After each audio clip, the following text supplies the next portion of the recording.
FCRF LSDSS கூட நான் வந்து கிட்டத்தட்ட ஒரு 7 வருஷமாக அவங்க கூட இருந்திருக்கேன். ஃபஸ்ட்டு டாக்டர் சுரேஷ் வந்து என்னை கூப்பிட்டு பேசும்போது ரேர் டிசீஸுங்கிற விஷயத்தை பற்றி எக்ஸ்பிளைன் பண்ணார். அதுவே புதுசாக இருந்துச்சு, எனக்கு தெரிய வரும்போது ஆச்சரியமாக இருந்துச்சு. ஏன்னா நம்ம சொசைட்டியில் வாழ்ந்துகிட்டு இருக்கோம், நமக்கு எல்லா விஷயங்களும் நம்ம தெரிஞ்சுக்கிறது இல்லை. எனக்கு ஒரு குழந்தை பிறக்க போதுங்கிறப்ப தான் ஃபஸ்ட்டு டைம் வந்து குழந்தை பிறக்கிறதுக்கு முன்னாடியே ஸ்கேன் பண்ண முடியுங்கிறது நான் தெரிஞ்சுக்கிட்டேன். ஒவ்வொரு ஸ்கேனிங்க்கும் என் ஒய்ஃப் கூட போயிட்டு வரும்போது ஒவ்வொரு ஸ்டேஜில் குழந்தை எப்படி டெவலப் ஆகுது, இந்த ஸ்டேஜில் ஒரு 3 மாதம் 4 மாதம் ஆகும்போது என்ன மாதிரியான டிசீஸ் இருக்குதுன்னு கண்டுபிடிக்க முடியும். 7 மாதம் ஆனதுக்கப்புறம் என்ன பிரச்சனை இருக்குன்னு கண்டுபிடிக்க முடியும். ஒவ்வொரு டெஸ்ட்டுக்கும் அவ்வளோ செலவாகுது.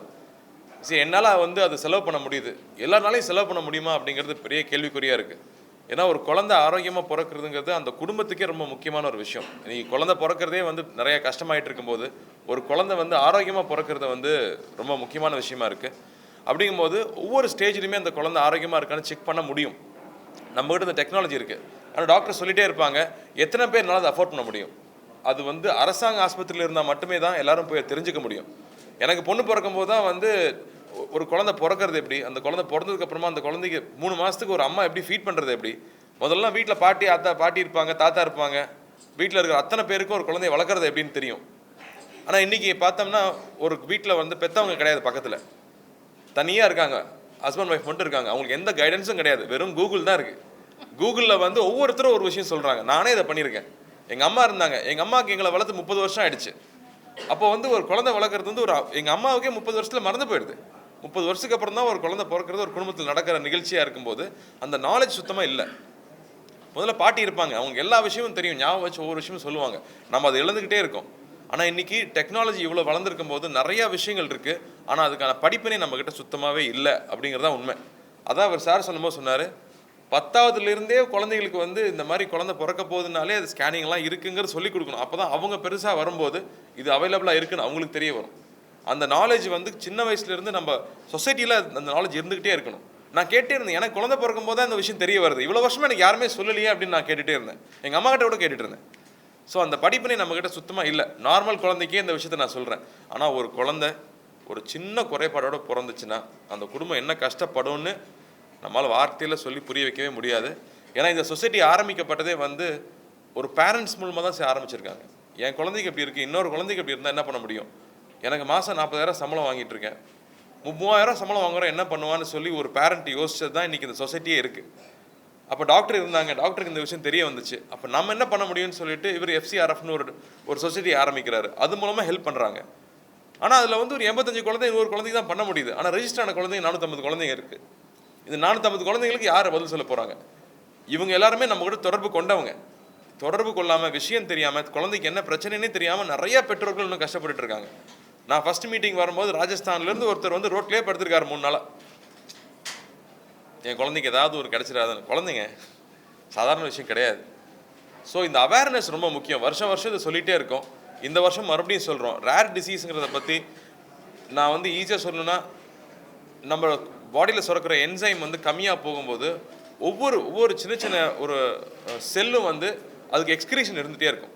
அதுலேருந்து வெளியில் வர கழிவு பொருள் இருந்துகிட்டே இருக்கும். அந்த கழிவு பொருள் வெளியில் வராமல் ஒரே இடத்துல தேங்கி போனால் அது எந்த ஒரு உறுப்பை வேணாலும் அஃபெக்ட் பண்ண முடியும். அது கண்ணை அஃபெக்ட் பண்ண முடியும், ஹார்ட் அஃபெக்ட் பண்ண முடியும், எல்லாருமே ஆர்கன்ஸ் தான், எல்லாத்தையும் அஃபெக்ட் பண்ண முடியும். அப்படி அஃபெக்ட் ஆகும்போது என்டையர் உடம்பு பாதிக்கப்படும். அது எவ்வளோ சீக்கிரம், டாக்டர் தான் சொன்னாங்க, எவ்வளோ சீக்கிரம் கண்டுபிடிக்க முடியுமோ அவ்வளோ சீக்கிரம் அந்த என்சைமோட கரெக்டிவ் தெரப்பி கொடுத்தா அதை சரி பண்ண முடியும். அந்த குழந்தை இப்போ ஒரு சின்ன பசங்க வந்து ஸ்கூலுக்கு போயிட்டுருக்காங்க, ஆனால் அது எல்லாருக்கும் கிடைச்சிறதே கிடையாது. அது ரொம்ப எக்ஸ்பென்சிவாக இருக்குது. சில கம்பெனிஸ் ஃப்ரீயாக கொடுக்குறாங்க, என்சைம் மாதிரி கம்பெனிஸ் ஃப்ரீயாக கொடுக்குறாங்க, பட் எல்லாருக்கும் கிடைக்கிறது இல்லை. அதே மாதிரி டாக்டர் சொன்ன மாதிரி ஒரு விஷயத்தை வந்து டெஸ்ட் பண்ணணும்னு சொன்னால் நம்ம ஊரில் எல்லா லேப்ஸும் இருக்குது, நம்ம பெருமைப்பட்டுக்கிறோம். ஆனால் இன்னமும் சில விஷயங்களுக்கு வெளிநாட்டுக்கு தான் அனுப்ப வேண்டியது இருக்குது. கொரியர் சார்ஜே 40,000 ரூபா வருது.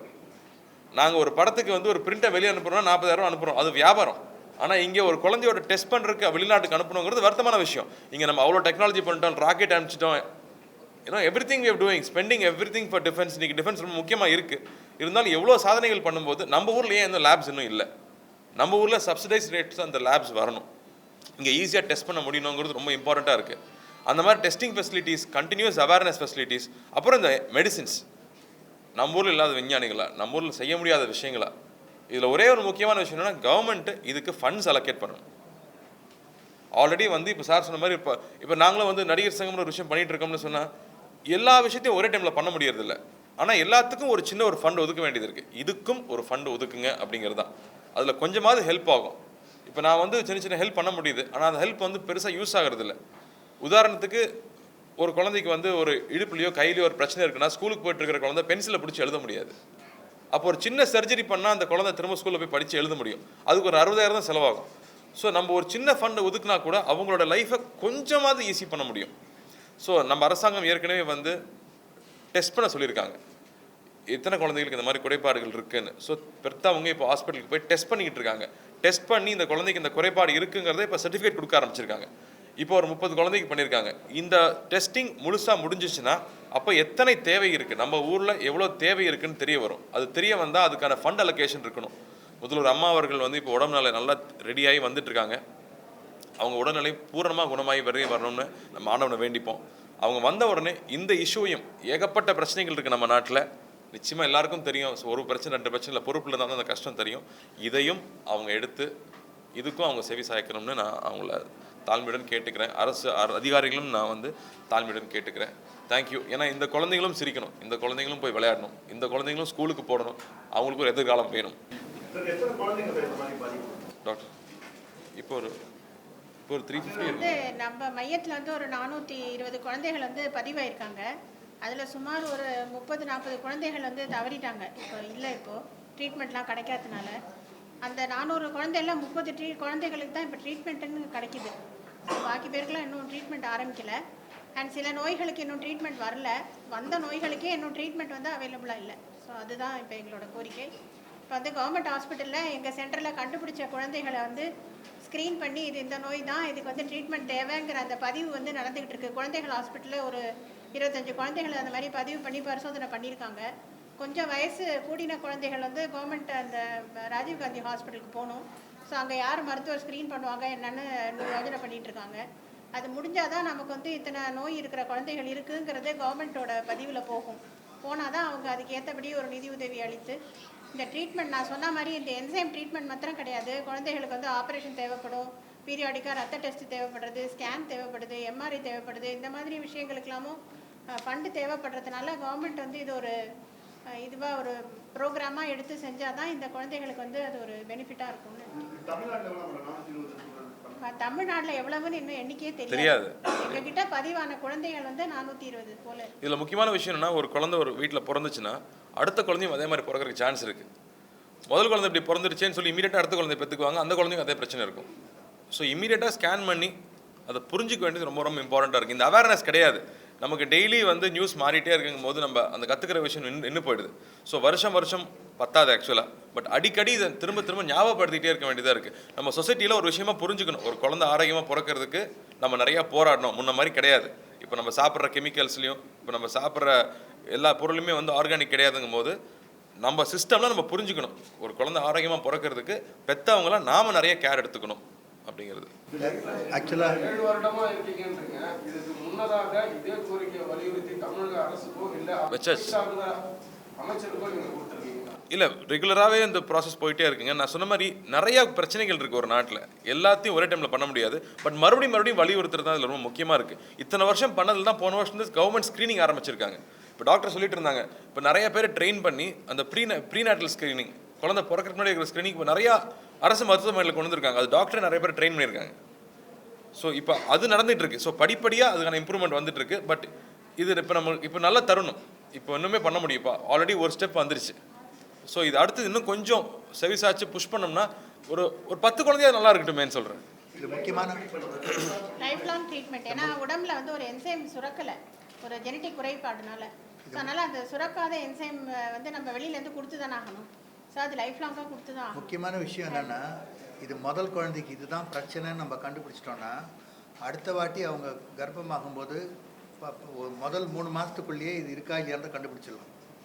அதுதான் பெரிய மோஸ்ட் இம்பார்ட்டன்ட். பிகாஸ் 25% ரெக்கரன்ஸ் இருக்குன்னாக்க ஒரு ஃபேமிலியில் ஒரு நல்ல குழந்தை பிறக்கிறதுக்கு நம்ம ஏற்பாடு பண்ண முடியும். ஸோ அந்த ப்ரீநேட்டல் டெஸ்டிங் அதனால தான் இந்த முதல் குழந்தைக்கு எக்ஸாக்டாக என்ன ஜீனில் மிஸ்டேக்கு அப்படின்றத நம்ம டெஸ்ட் பண்ண வேண்டியது ஏன் முக்கியம்னா, ஒன்று அந்த குழந்தைக்கு ட்ரீட்மெண்ட்டுக்கு முக்கியம், ரெண்டாவது அடுத்த குழந்தைக்கு இந்த மாதிரி ரொம்ப ஏர்லியாக இருக்கா இல்லையான்னு கண்டுபிடிக்கிறதுக்கு வாய்ப்புகள் இருக்குது. இன்ஃபேக்ட் அந்த குடும்பத்துக்கே ரொம்ப முக்கியம். அந்த சரௌண்டிங் ஃபேமிலி இருக்கும் இல்லைங்களா, ஒரு க்ளோஸ் சர்க்கிள் இருக்கும்ல, அது ஃபுல்லாகவே டெஸ்ட் பண்ண வேண்டியது இருக்கும் இமீடியட்டாக. ஏன்னா சொந்த கல்யாணம்ங்கிறது வந்து இன்னும் நம்மளோட சொசைட்டியில் இருந்துக்கிட்டு தான் இருக்குது. ஸோ மாமா பையனை அத்தை பையனை அந்த மாதிரி கல்யாணம் பண்ணுறது.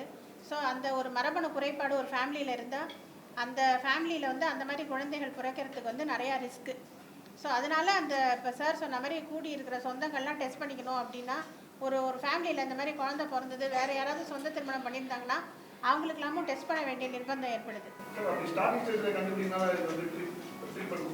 ட்ரீட்மெண்ட் இல்லை, அதான் சொல்கிறேன். ஜெனட்டிக் டிஸார்டர் இப்போதைக்கு வந்து வயத்தில் இருக்கும்போது க்யூர் பண்ண முடியாது.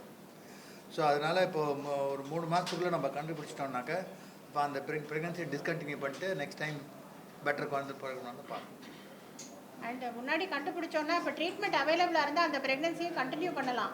ஆனால் ட்ரீட்மெண்ட் அவைலபிளாக இருக்கணும். ட்ரீட்மெண்ட் அவைலபிளாக இருந்ததுன்னா அந்த பாதிக்கப்பட்ட குழந்தையா இருந்தால் கூட பிறந்த அன்னிலேருந்து நம்ம வைத்தியம் கொடுக்க ஆரம்பித்தோன்னா அந்த குழந்தை நியர் நார்மலாக கொண்டு வர முடியும். இப்போ ட்ரீட்மெண்ட் இல்லை அப்படிங்கிறதுனால தான் அதை டிஸ்கண்டினியூ பண்ண வேண்டிய நிர்பந்தம். இப்போ ட்ரீட்மெண்ட் அவைலபிளாக இருக்குது அப்படின்னா I don't think any parent will discontinue the pregnancy. அது தேவையில்லை சார், இங்கே தேவையில்லை. இந்த இடத்துல இது ரொம்ப முக்கியமான ஒரு விஷயம். இங்கே அதை பற்றி மட்டும் பேச நல்லா இருக்கும்னு ஆசைப்படுறேன்.